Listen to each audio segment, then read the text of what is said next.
7h-10h, Augustin Rivet. Samedi, elle avait déjà battu tous les records, mais 2 jours plus tard, la pétition contre la loi Duplon continue d'engranger des soutiens sur le site de l'Assemblée nationale. On en est ce matin à plus d'1 150 000 signatures, mais probablement pas la vôtre. Arnaud Rousseau, bonjour.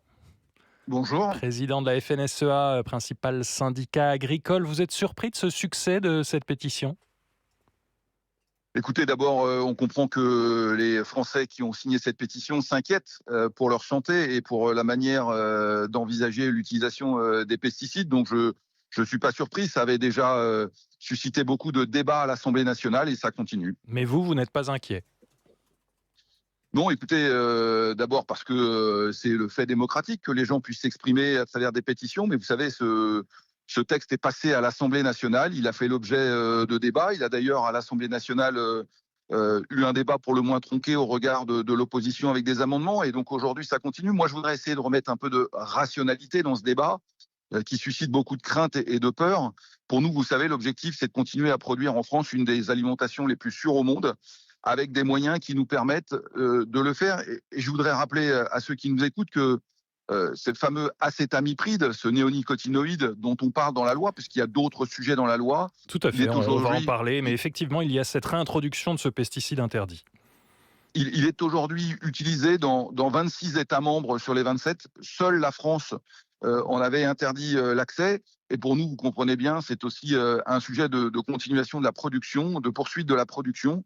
Donc c'est tout l'enjeu, c'est d'essayer de remettre de la rationalité, d'expliquer que, évidemment, nous, comme agriculteurs, nous sommes soucieux de la santé publique, et puis d'ailleurs, nous sommes les premiers utilisateurs, mais qu'en même temps, on a besoin de continuer à avoir des moyens de production. Et je crois qu'il y a beaucoup d'excès autour des commentaires. On a entendu des choses autour du cancer, on a entendu des choses qui ne relèvent pas de la science. Je voudrais rappeler venu d'institutions scientifiques, l'INSERM, l'INRAE, qui expliquent ça. Ce n'est pas des discours militants. Non, vous savez, en fait, les produits que nous utilisons sont des produits qui sont homologués, comme les Français qui vont chez le pharmacien.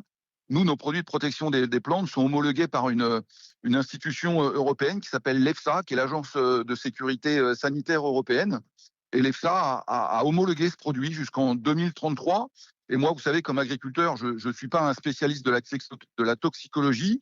Et donc, j'achète les produits que l'EFSA homologue, et c'est ce que je fais, et c'est ce que font mes homologues européens. Je rappelle ce qu'a dit l'EFSA dans sa dernière réponse à la France, qui proposait en tout cas d'interdire au niveau européen ce produit qui était déjà interdit en France. Elle a répondu qu'il y avait des incertitudes majeures dans l'éventail des preuves de toxicité neurodéveloppementale de ce produit, de cet acétamipride, mais pas suffisamment au goût de cette agence pour l'interdire en tout cas. Ça ne vous met pas la puce à l'oreille ?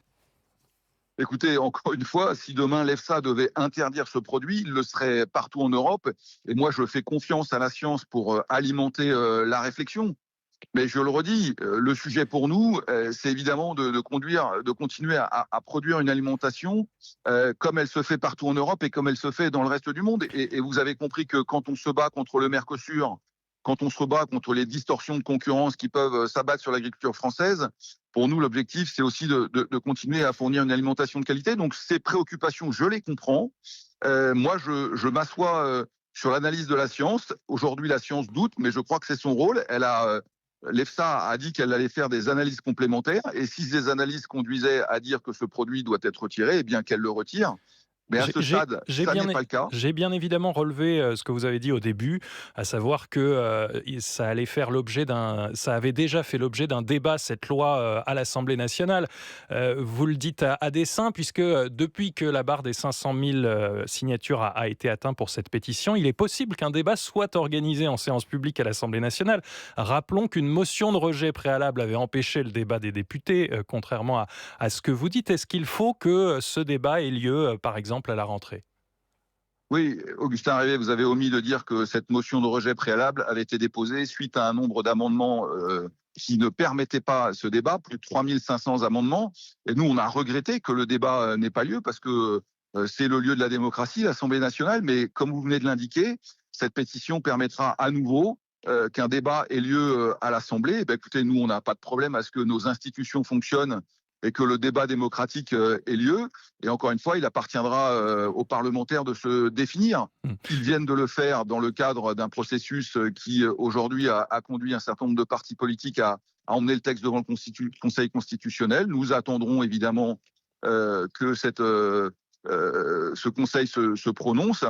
Et encore une fois, pour les agriculteurs que je représente, vous savez, ce qui compte, c'est évidemment de respecter les conditions de production, de le faire pour produire une alimentation saine et de qualité.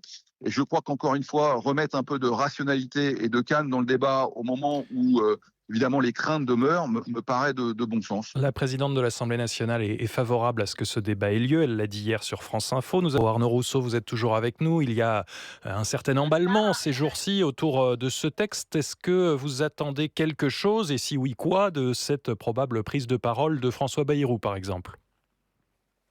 Écoutez, on attend que François Bayrou réaffirme l'importance de continuer à produire en France, parce qu'on parle beaucoup de l'acétamipride dans cette loi du plomb, mais il y a beaucoup d'autres textes qui sont importants pour l'agriculture. Comment on va continuer à stocker de l'eau, améliorer les moyens de production, comment finalement, après les grandes manifestations de 2024, on va permettre à l'agriculture française de continuer à produire pour nourrir en France. Les Parce que bassines de l'enjeu pour stockage nous, de l'eau, c'est aussi un sujet qui est décrié par beaucoup d'associations environnementales qui dénoncent l'accaparement de la ressource en eau par quelques-uns et puis l'évaporation au lieu du remplissage des nappes phréatiques. Ce n'est pas forcément beaucoup plus consensuel. oui, mais vous savez, on ne fera pas d'eau sans agriculture, hein, pardon de le rappeler. Mais pour nous, c'est essentiel face au dérèglement climatique qu'on puisse stocker de l'eau et le faire quand elle est en quantité et pour l'utiliser quand elle est en quantité inférieure. Voilà, tout ça est important pour nous. Vous savez, produire, c'est compliqué pour les producteurs français, pour les agriculteurs français. Et moi, je voudrais rappeler à ceux qui nous écoutent que l'alimentation française est une des plus sûres au monde, parce que derrière ce débat, on a l'impression aussi que finalement l'agriculteur ne serait simplement là que pour détruire l'environnement et polluer. Et moi, je m'inscris évidemment en faux. On fait notre métier le plus consciencieusement possible. Vous savez, l'acétamipride dont on parle beaucoup, il est aujourd'hui dans tous les colliers anti-puces des chats et des chiens que les gens caressent sur leur canapé en nous écoutant ce matin. Et donc, moi, je voudrais encore une fois redire que on a besoin de rechercher des solutions alternatives. On a besoin demain de mieux produire, mais on doit le faire dans un cadre où la science tient toute sa place et dans lequel il y a une forme d'équilibre. Je trouve que le débat s'est beaucoup hystérisé ces derniers mois. Et nous, on veut essayer de montrer de manière très ouverte que la manière dont on produit dans nos fermes est une manière extrêmement responsable. Vous parliez du recours déposé par certains camps politiques au Conseil constitutionnel. D'autres pensent à un autre objectif. Par exemple, Delphine Batho, députée du groupe écologiste, qui espère une réaction du président de la République pour ne pas promulguer la loi. Qu'est-ce que vous avez envie de répondre à cela ? Bah, écoutez, je pense que le président de la République est conscient des enjeux aujourd'hui de souveraineté. Il a parlé de réarmement. Le réarmement, il passe évidemment aussi par la question alimentaire. Et cette opposition permanente entre production et environnement est intenable dans notre pays. Il faut qu'on retrouve un consensus pour faire en sorte qu'on puisse produire de manière durable et responsable. Et je vous redis que c'est le sentiment qui est le mien concernant l'agriculture. Et de l'autre, le président de la République sait très bien qu'on va avoir des sujets tels que le Mercosur.